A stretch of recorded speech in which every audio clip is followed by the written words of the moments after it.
Bali, maraming naguguluhan dito. Ay isang aksidente, tapos yung isang driver, kumpleto yung papel, may lisensya. Tapos yung kabanggaan niya, or yung isang driver, walang lisensya, walang papel o anumang dokumento.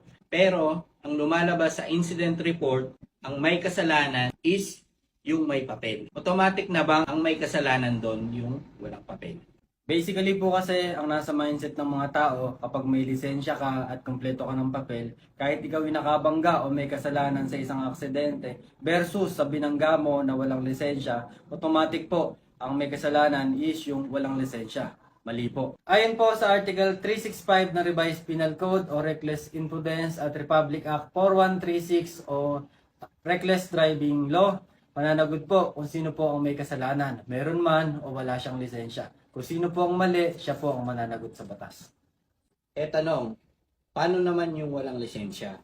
Ano ba yung pananagutan niya sa batas? Mananagot pa rin po siya sa ating government agency at maaari po siyang tikitan ng driving without license or no registration. Yun lamang po.